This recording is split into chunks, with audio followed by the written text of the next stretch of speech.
So Vikas, you are already in service, right? Yes, sir. You are in police. Yes, sir. I'm undergoing training at NPA, sir. So you're looking forward to get into IAS. Yes, sir. Okay. You didn't like police? No, sir. I'm liking it, but I feel that I can make more contribution while being in the Indian Administrative Service, sir. And what kind of competition are you looking at? So, for example, specifically the governance and the developmental issues Okay. that can be better handled while I being in the Indian Administrative Service, sir. Okay. Even police also has equally important role that it plays for society. Don't you think so? Absolutely, sir. Police is very much needed in order to maintain the peace and security, which is the backbone of development. But I believe that I can make more difference in the society while being serving in the Indian Administrative Service. So, for example, the developmental issues. For example, specifically if I, not being a son of farmer, if I would be able to make any developmental change in the agricultural sector of our country, which is kind of lagging behind as compared to the other two sectors. So I would feel that I can make better difference in the society or in the economy there, sir. What kind of problems you are foreseeing In agriculture? Foreseeing, not that which are existing right now. Sir, when it comes to the challenges that we can foresee in our agriculture sector, there are a variety of challenges. For example, the competitiveness, the first and the foremost issue that we are facing. For example, we are negotiating many FTAs with other countries right now. For example, the US and we have already signed with EU. And the issue of the agriculture and the farmers is one of the most significant challenge that we are facing at present.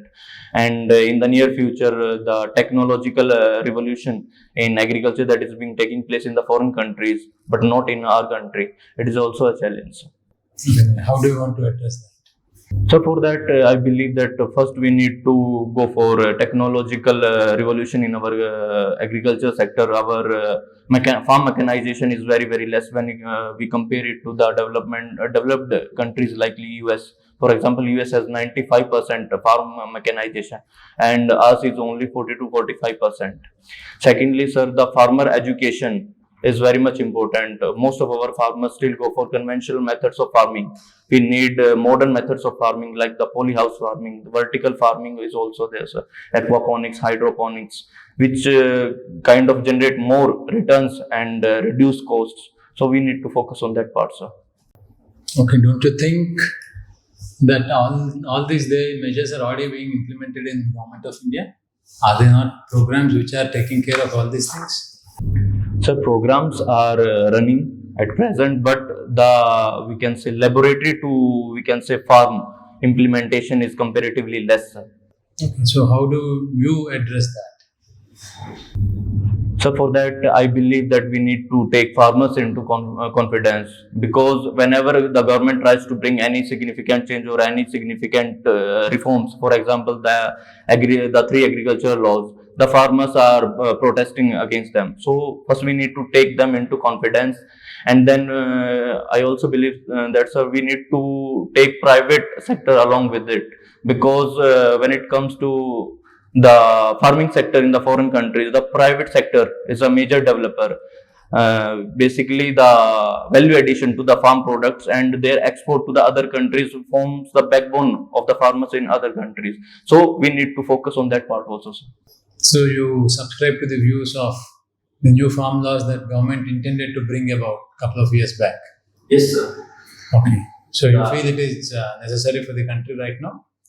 Absolutely, sir, because if the present order of things is not working in your favor, you must go for change. And when we see the present state of agriculture in our country, the sector of agriculture is suffering or lagging behind. So we need to carry out reforms, and we need to bring private sector so that more and more returns can be provided to the farmers, and agriculture modernization can take place. If these are the benefits that are there, why do you think that government has rolled back on these farm laws? It has got absolute majority. Yes, sir. It need not yield to any kind of pressures. Then what might have gone into the government's mindset so that they rolled back these policies?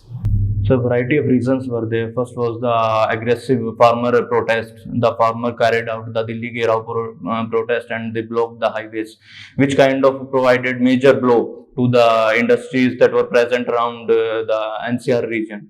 So that was one issue. And secondly, the talks between the farmer unions and the government breakdown. So that was also a reason. And there were rumors that were spread among the farmers that the government is going for corporatization of the farms and the government is going to snatch away their land and provide it to the big corporate houses. So that kind of generated fears among the farmers, and which led to more aggressive protests. So was it a nationwide protest or is it restricted to regions in and around Delhi? Sir, majority of the protests were around the NCR region, but farmers from other states also protested against the three farmer laws, but the intensity was not that much. Because you're already in IPS, right? Yes. So you're undergoing your training regularly. Yes, sir. I think you will be using so many uniforms every day. Sorry, sir. So many uniforms. Yes, sir. Like, Yes. can you name some of them and their significance and rationality behind using those uniforms? No. So first is the indoor uniform, so the khaki uniform, which is designed for indoor training when we attend indoor classes. Second is the khaki uniform. Why khaki? Why specifically India is adopting khaki? Any specific reason behind it? Sir, it was introduced during the British times, and the primary reason was that during that time there was so much dust around India because of the tropical conditions, and other uniforms or the other colors would have caught that particular dust and it would have appeared as dirty. So from that particular perspective, khaki color was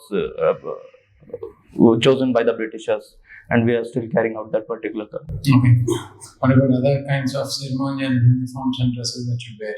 Sir. The rationality for using all these things. So second is the khaki uniform for outdoor, but it is comparatively bigger in size in order to go for drill or to make the movements comfortable. Thirdly, we have the Is it really comfortable? Sorry, sir. Are you really comfortable using the uniform? Sir, in drill it is or marching it is comparatively comfortable than the dress which we are given for the indoor classes. So third dress we have is that of camouflage, sir, that we use for route marches or BOAC, or we can say hurdles that we have to go through during our physical training exercises at the NPS. Okay. What about horse riding? Yes, we are also given horse riding breeches that we wear for, and specifically also the horse riding shoes. You wear so many caps, cross belt and all that. What is the significance of all this? So primarily we have three caps. One is for camouflage, one is beret cap, and another one is eye cap. But eye cap we wear during the ceremonial occasions, like the Republic Day parade.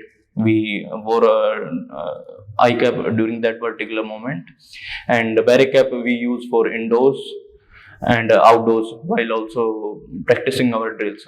And the camouflage cap we wear when we wear the camouflage dress. What about the cross belt that you wear? Do you think they really matter in real policing? All these kinds of uniforms? Sir, Or they are only ceremonial in nature? Cross belt is also ceremonial in nature, sir, but I'm not particularly aware about the reason or rationality behind it. I will check about it, sir. Without even knowing, you just follow whatever is being instructed. You just follow whatever is being instructed without understanding the rationality. Sir, for majority of things we have understood the rationality, but one, two things I realized that I need. You're just following the colonial culture without even understanding the reason behind why all these things are to be used in field. Sir, our Ustad said that there is a reason behind everything that is being done, or you are instructed to do that, but I need to find out the rationality behind it. Because we need thinking cops rather than people who just follow the instructions that are given.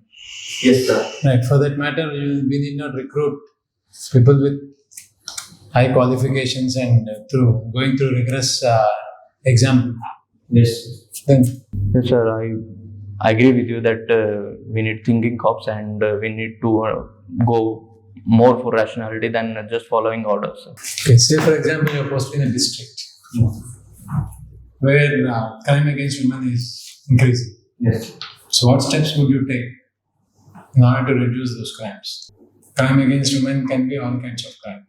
So for that, I will take the short term as well as the long term measures. Short term, we need to increase the policing. We can use technology for surveillance like the CCTV cameras. We can use various apps that are being used in present times in order to go for more women safety. And we need to increase patrolling during the specific hours like the night.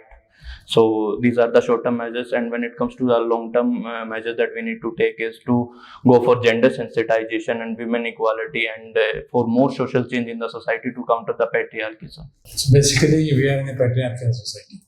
Yes, sir. So you think of changing the mindset. Yes.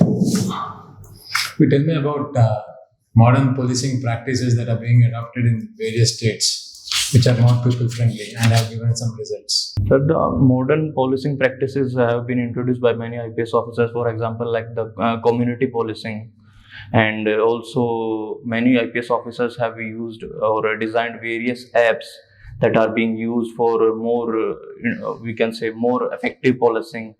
And also, sir, recently we carried out, or we visited many police stations in Hyderabad as a part of our training program, and we saw there that the police were running very cyber security awareness program, especially among the youth and the children. So that was a very unique, or we can say, effective method of policing. And what is the new technology that are being adopted? Any new technologies that you've been exposed to in your training?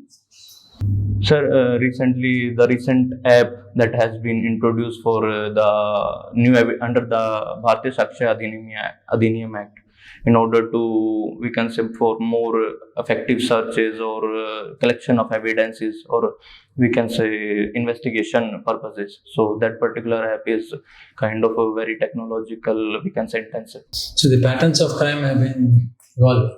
Yes, sir. Like, are the Indian police ready for these revolutionary crimes which are evolving every day? Because cybercrime is not just restricted to what you study in your academy. Yes. It is a continuation evolutionary process. So how is Indian police prepared for that? Sir, I certainly agree with you that the nature of crime is changing day by day, and for that the academy is taking various reforms. For example, we are being made to study more about the cyber security and how we need to counter it, and how we have to collect the evidences, how we need to inspect the scene of crime. So that is a unique, we can say, approach that the academy is taking. And also, not only us, the other batches, the senior batches who come for MCTP mid-career training program, cyber security awareness is also promoted among them also, sir. So you are undergoing horse riding training as well. Yes.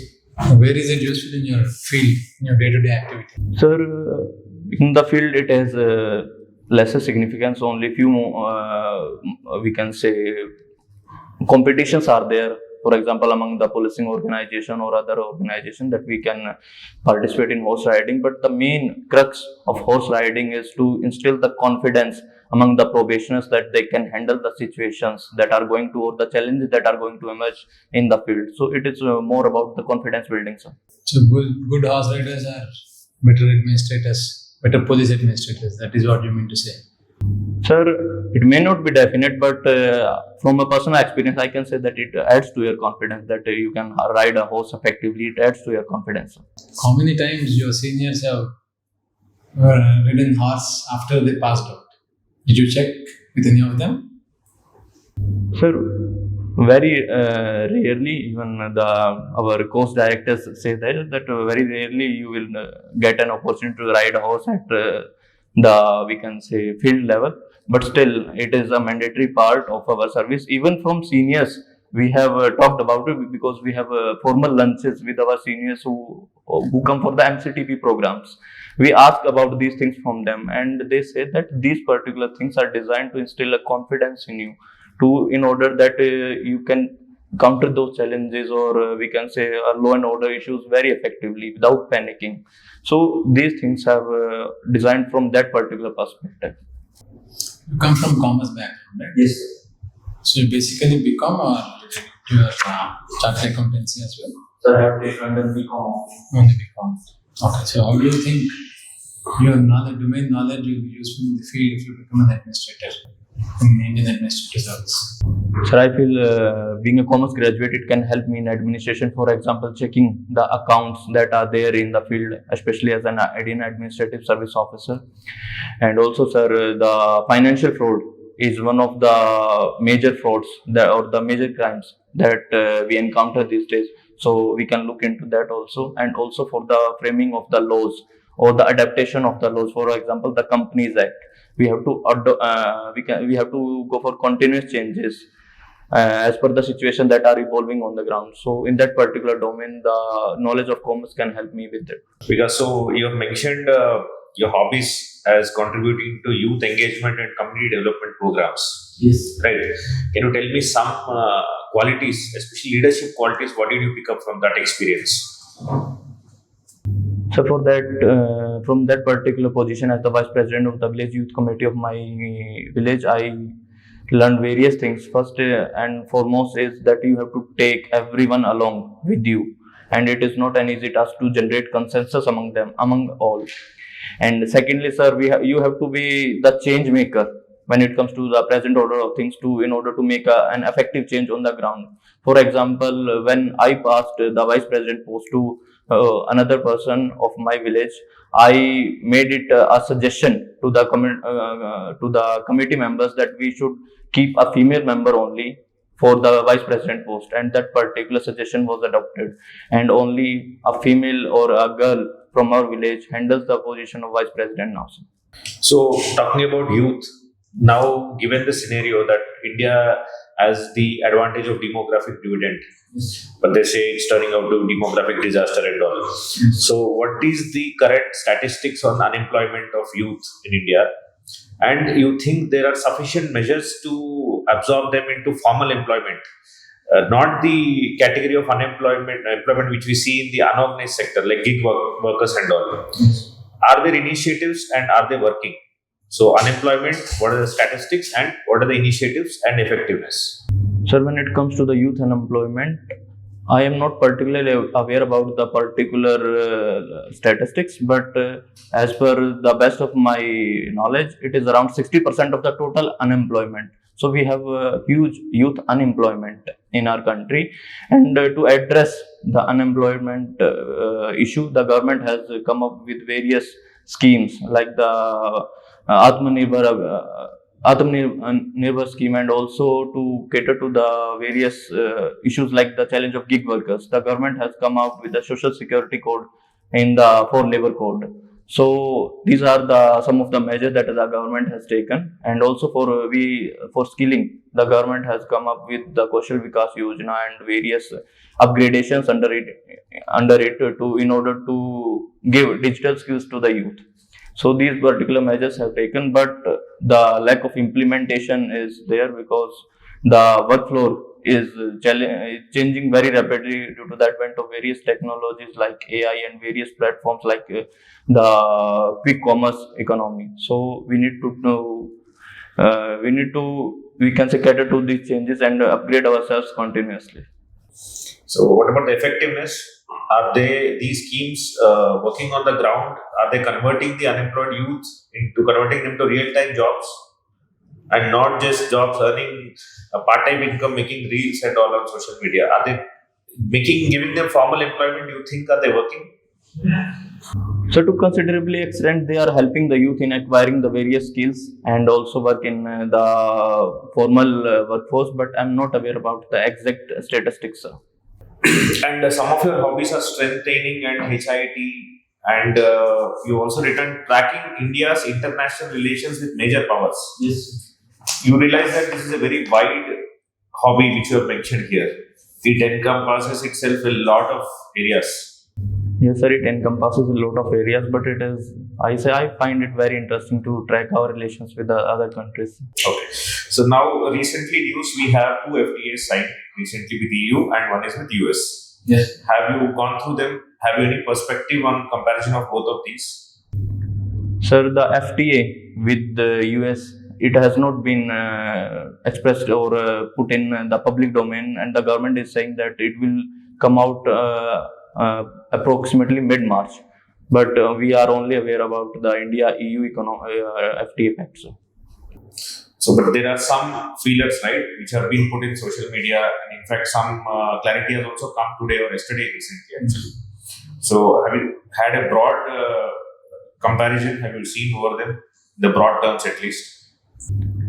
Sir, I have heard the statements made by the Honorable Prime Minister and the Minister of Commerce, Piyush Goyal ji, and they are saying that the farmer issues has been catered to, and they are also saying that this particular pact of India-US trade pact is going to help the youth and industry, and our exports are going to grow tremendously. And when it comes to India-EU economic pact, under it is expected that our exports to European Union will double by 2032, and particularly the textile sector is going to benefit out of it. Now, I leave it to you. You pick up one country of your interest, and you tell me what is the recent significant initiative of India with that country. Any country of your interest. Sir, when it comes to the most important country for India at present to handle keeping in view the international scenario, is I will pick USA, and we are engaging US, particularly the trade pact news that we have. It is a positive news, and US has agreed to reduce the tariffs from 50% to 18%. So you consider US is the significant one. In comparison, how do you rate the neighbors China and Pakistan? Sir, when it comes to our neighbors like China and Pakistan, we have a more, we can say, challenging relations with them. Though our relations with China has improved in recent times, but I feel that it is only strategic detente between India and China only because of the policies of President Trump. And our relations with China face structural issues. So in that particular perspective, US is also, that also makes US important partner for us. And when it comes to Pakistan, President Trump has taken more pro-Pakistan policy during the second term in office. But we are engaging with US administration to counter the USA's pro-Pakistan gestures. Now, you come from Haryana, right? And famously or infamously, it is known for higher female feticide, right? So, given your background, you've been as a youth leader as such, and also involved at panchayat level, and you yourself stated that you wanted a vice president to be female when you handed over the baton to your successor. Yes. So, what is the current status of this employment in Haryana or unemployment in Haryana, and also female feticide? Has it reduced? Has it improved? What is the situation currently? Sir, when it comes to the female feticide part in Haryana, it has reduced considerably, and the sex ratio as per the National Family Health Survey 5th, it has improved to around 920 approximately, so which is a positive change. But there was a news recently that there were sex selection measures and female feticide around the bordering districts of other states, but the government has taken cognizance of it and taken measures to counter it. And when it comes to the unemployment is highest in Haryana as compared to the other states. So the government is working in that particular part also, and the government is going for more industrial areas, for example near the Sonipat, near Panipat, and also the IMT project around Jind area, that is also catered to reducing unemployment in the states. What is the national average? Female feticide. Sorry, sir, I'm not aware about particular statistics. Now, coming to the main focus area, which would be your review also, that is shifting of service, which you want to aim at. Yes. So, sir has started off the same question. I feel you didn't have alacrity of thought, clarity of thought. I give you one more opportunity. Can you tell me why you want to shift from one of the premier service which you are, and which will give you immense potential to affect the lives of people at large, into another service? Sir, when it comes to my decision to shift to Indian Administrative Service, first of all, I would say that when I started the preparation, it was my dream to become an IAS officer only. And secondly, when it comes to bringing change into the lives of the people, I feel being an administrative service officer, where you drive the policies which brings the real change on the ground, through that the development governance works. In that particular perspective, I can work more effectively and bring more social change in the lives of the people. Well, you told you can bring more change. But what is your personality? Which job does your personality suit as per your suggestion, or what do you think? Sir, as per my own analysis that I have done, I feel that I can work better in Indian administrative service, but the board is more competent to decide that which service I should prefer. Then, now, how many months it has been you joined the IPS training? Sir, around 2 months. Only 2 months. Yes. Okay.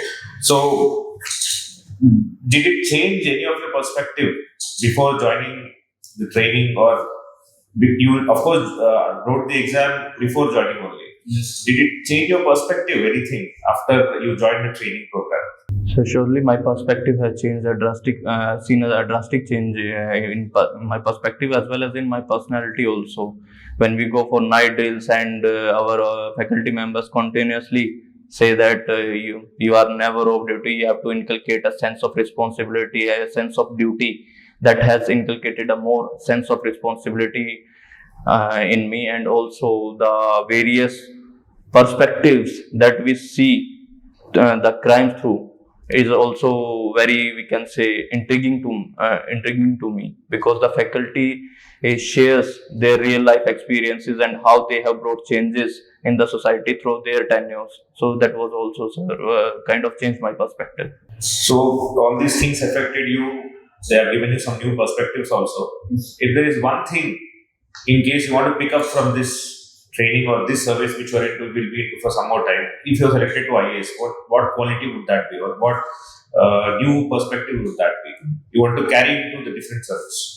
So the most important I would say that is that you are never off duty. We have 2 night drills till now in NPA, and the second one was yesterday night only, and only the first point that the faculty highlights during night drills is that you are never off duty and you have a sense of responsibility to serve the society, and no matter whatever situation you are going through, you may be ill, you may be facing any personal issues, you have to report at the scene of crime, and you have to handle the law and order situation no matter what comes. So the sense of responsibility and the sense of duty that the academy promotes, I think that can be inculcated in other services also. And one of your optional is call sites. Yes. PSIR. Yes. Right. So now we see during the last before Trump, maybe or a couple of years back, BRICS had heavy weightage in the world. When the organization was formed, it had its own influence.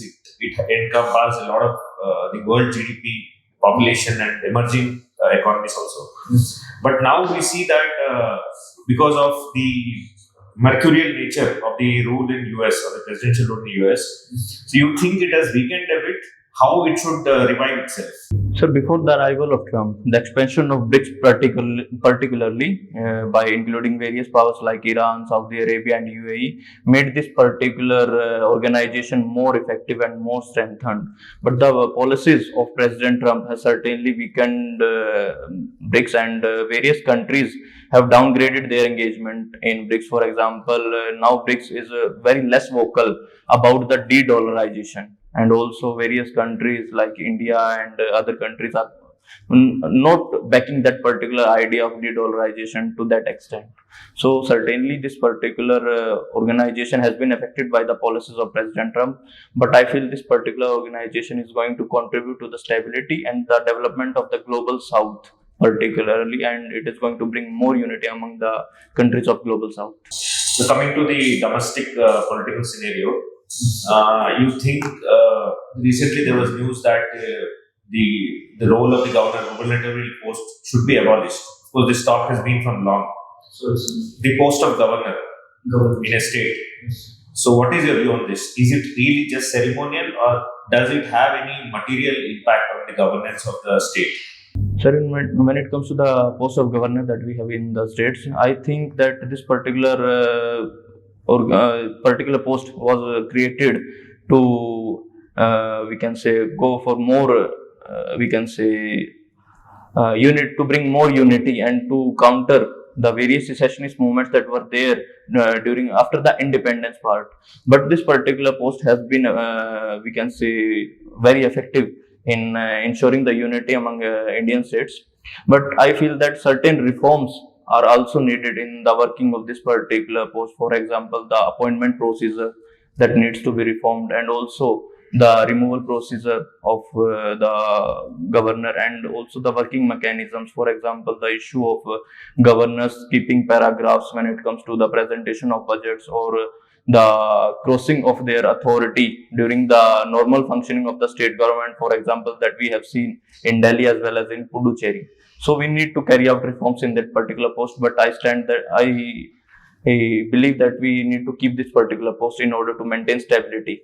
One last question I would like to ask. In the IPS, you will be following day-to-day news.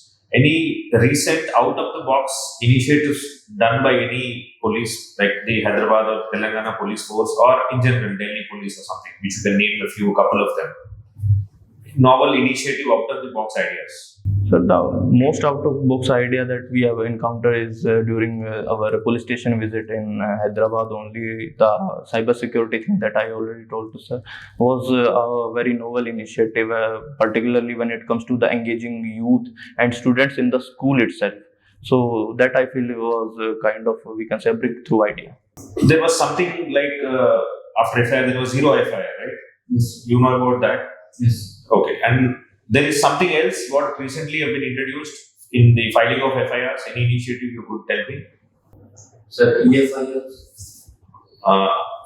Maybe FIR, or there was initiative where the police would come to the home or the victim and they would register an FIR there itself.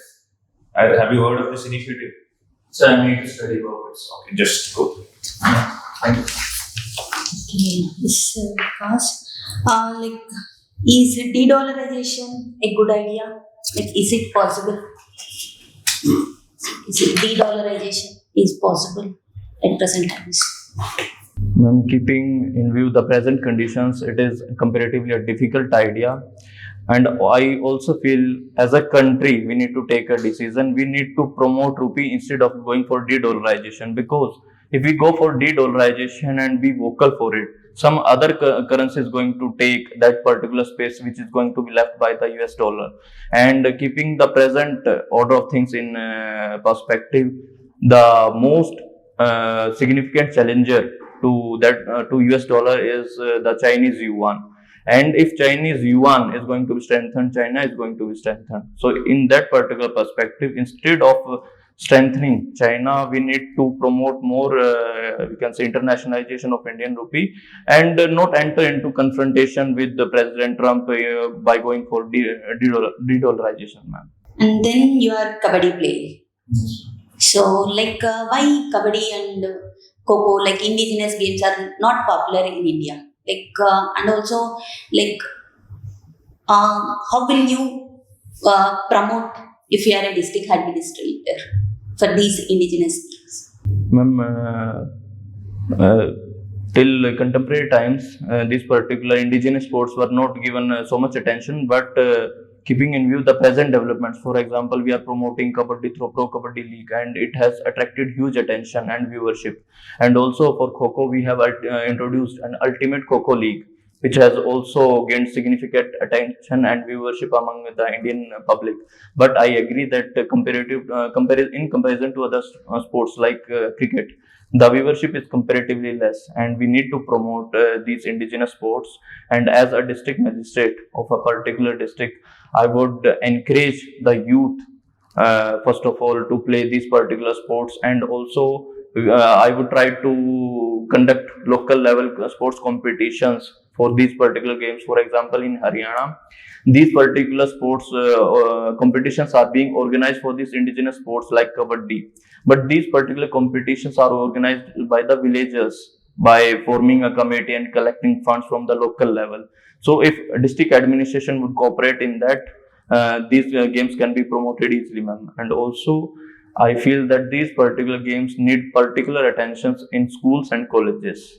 So if we promote these particular schools in the schools and colleges, the students or the youth will get attracted to them.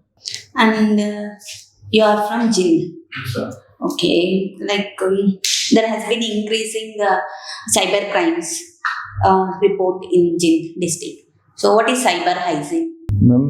When it comes to the cyber crimes that have been increased in Haryana, and these particular crimes have particularly increased from Mewat, which is known as the new. I'm forgetting the term for it that has been used. So, in that particular context, cyber hygiene is we can say awareness of the cyber security and the cyber technologies among the public, and also the presence of various we can say measures in order to reduce the cyber threats that are there in our society. Okay, and you are vice president of Village Youth Committee. Have you taken up any activities to promote cyber hygiene in your village? First of all, and the most important of all, I would say, is the awareness about the cyber hygiene, especially among the youth, because they use internet and cyberspace more often than the other people. And secondly, I would go for cyber awareness in my village, because nowadays parents and grandparents are also using smartphones, and particularly the attacks like the digital arrest scam, they target only the older or the people who have less cyber knowledge. So that is also we have to take into cognizance. And thirdly, I would say the knowledge about various apps and various security measures that are there in the cyberspace, which can reduce the cyber threats comparatively. So we need to introduce them to the public as well as to the youth. So, Vikas, CRPC recently is being replaced with Bharatiya Nyay BNSS, sir. Forget. Bharatiya Nagrik Suraksha Sanhita, sir. If you do not know about it, tell me what are the various procedures police generally take more time than intended, which we have to shorten for BNSS in general. Sir, in general, I would say the investigation part we also need to speed it up, particularly in the sensitive cases.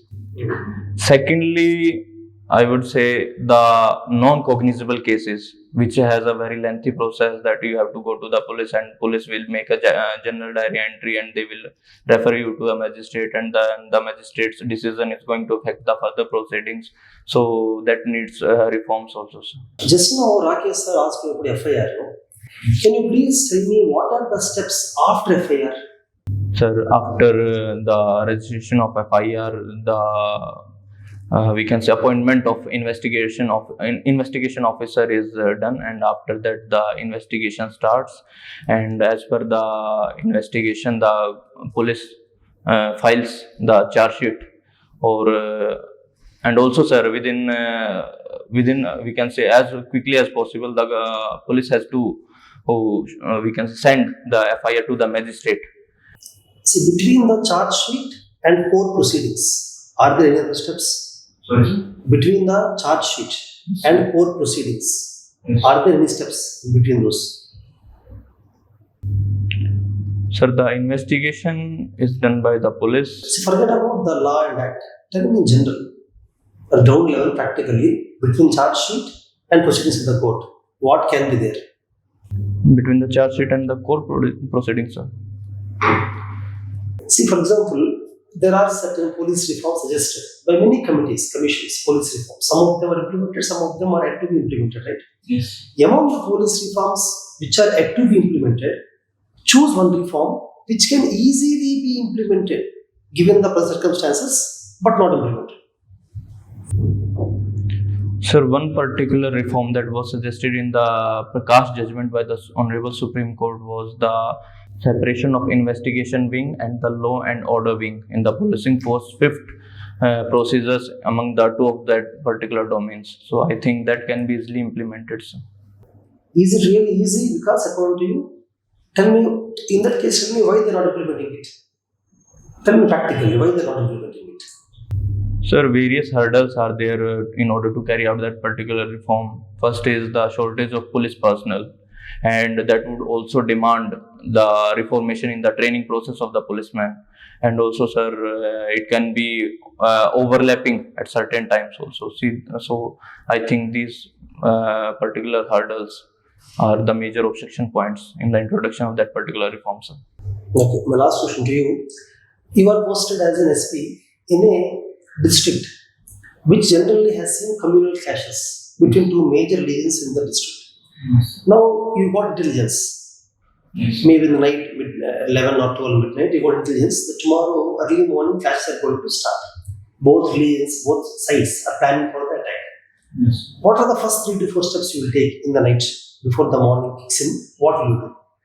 Sir, in that particular situation if the situation is really very sensitive and the intelligence that I've got is very, very credible, in that particular scenario, I will take the district magistrate in confidence, and if necessary, I would request the district magistrate to impose section 144 of erstwhile CRPC, which is section 163 of BNSS, and I would go for more force deployment that we have with the SP at the district headquarters or in the police lines in order to keep the situation calm.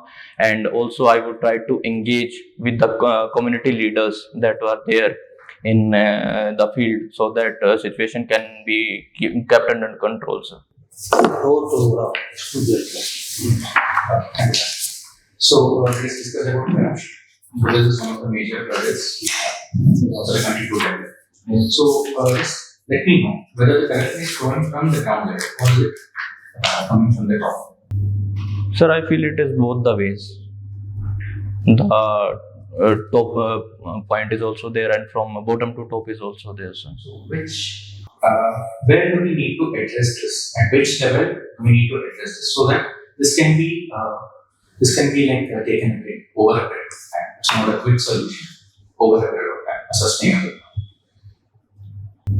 Sir, I feel that we need reforms and we need various mechanisms for all the levels. For example, for the bottom level as well as for the top level. In the bottom level, we see that the cases of minor corruption, which leads to the phenomena of Sanskritization of corruption in our country. So that needs to be taken care of, and also in the top level posts. So we need to take care of that only, because the nature of corruption or the amount of corruption on both the levels is different. So we need tailor-made policies for all the levels. So from your side, like you will be appointed as an officer. So as a IAS officer, like what will you take? Which steps will you take personally to avoid corruption from your side? So the first and the most important, I feel, is the awareness among the citizens. Coming from a rural background, I have realized that the people themselves do not see it as corruption or as a corrupt practices. They just simply ignore it as aisa to chalta hai. You have to bribe someone in order to get things done. So we need to first change the mindset. We need to go for more vigilant citizens or enlightened citizenry in order to counter corruption from its roots. And secondly, I would say that to address the problem or the issue of corruption in the administration, we need to go for various preventive measures. First of all, the introduction of technology is the most important reform measure that I can take. And secondly, I think we need to go for the change of mindset among the employees itself, or we can say the pro-people governance idea that we have, that is being promoted by Honorable Prime Minister. So we need to go for the change of mindset among the government servants also. Sir. Yeah. So one of your hobby is tracking India's international relations. Yeah. Still, the IFS is not your option. Any reason behind it? Sir, it is because in Indian Foreign Service, you are particularly limited to one particular domain. But in Indian Administrative Service, you get diversity. So that is the primary reason, sir. Yeah, I think Rakesh sir asked you about zero FIR. What is zero FIR? Sir, zero FIR is the FIR which you can register, or a victim can register at any police station, no matter whether the jurisdiction of that particular police station is there or not. So the police station needs to register that particular FIR, and they have to forward that particular FIR to the police station under whose jurisdiction that particular crime has taken place. Sir asked me about post-FIR procedure. The steps that happen before a charge sheet is filed or before the court proceedings start. Are you aware of that? Sir, till charge sheet I am aware of that, sir. But after charge sheet and between court proceedings. What all happens? Sir, Who appoints the investigating officer? Sorry, sir? Who appoints the investigating officer? Sir, I feel it is the station house officer, SHO of the police station appoints the investigating officer, and the police or the SHO has to forward that particular FIR as well. All the crimes where FIR is registered, the IO is appointed by the SHO? Sir, it may be appointed by the higher officials like the superintendent of police also, but majorly in majority of the cases, the SHO appoints the investigating officer, sir. We were talking about Prakash Singh case where reforms are suggested. Can you name any other reforms that come to your mind which are easy to be implemented and not? Because separation of investigation from routine functions is not that easy. There are practical challenges that happen. Sir, from that particular judgment only, sir? Yes. Sir, the Honorable... What are the salient features of Prakash Singh case? The reforms that are suggested? Sir, a few more reforms that I can recall at present is the swiftness in the appointment of the higher police officials like the DGPs, like the ADG and DIG and IGs in police. So the Honorable Supreme Court has vouched for a proper procedure in order to appoint these higher officials in police. So at present I can recall only these two reforms that were suggested by the Honorable Supreme Court. You mentioned in many occasions that you are more suited to be in Indian Administrative Service. Say, for example, you are not selected for IAS. So then what will be your role in IPS? Will it be serious enough, or it can be expected that you may not work that seriously in the current service that you are? Sir, I believe in the philosophy that you need to give your 100% wherever you are. So in that particular situation, I will give my 100, even more than 100% to the Indian Police Service and contribute as much as I can as an Indian police officer, and I will try to go one step ahead, just like the other Indian IPS officers that have done. For example, there is an IPS officer named as Santosh Mishra. He educates poor children in his free time, and he says that it refreshes me up. So I will take initiatives like this, and I'll try to contribute as much as I can. So it means that your service doesn't matter if at all you have the intent to work and intent to serve. So service also matter, I would say, because it provides you opportunities and avenues to do that. But even if you do not have the service or the opportunities or avenues, you should create them and contribute to the society as much as you can. So how long do you think you will be in real helm of affairs if you are in IAS? Do you think all the years of service that you will be in that, you will get the opportunities to serve in that manner where you are thinking about bringing about a change in the lives of the people? Sir, I feel if I would be selected, I would be serving as an IAS officer for around 31 to 32 years, and that would be, I would say, is important or a sufficient tenure to make any change, because we are in an Amrit Kal to achieve the vision of Viksit Bharat by 2047, and changes are taking place at a very fast pace. So I feel that I can do enough while I will be in service as an Indian Administrative Service Officer also, sir. Say, for example, you are posted as director of AIDS control program. So, sir? AIDS control program. So what is the positive impact that you would create, bringing about a change in the lives of the people? Well, all systems are already in place. So out of 32 years of your service, Yes. You will get Helm of Affairs only for 5 to 10 years. Yes. Most of the times you are posted either as a director or in some allied. Say for example, coffee board or turmeric board or something else. Yes, sir.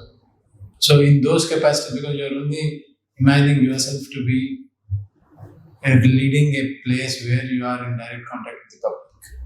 And that might not be the case in your long journey. So will still the motivation levels be the same?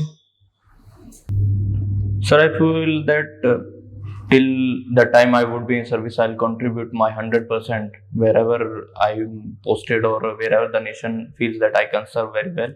So I'll do that particular post or that particular responsibility with my 100%, sir. I'll ask one last question only. In this cadre preference, why you gave 0 to Arnold?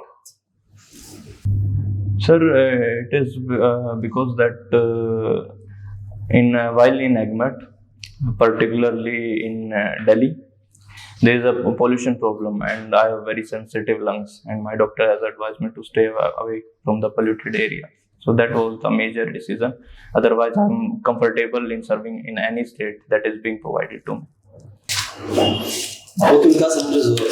Thank you.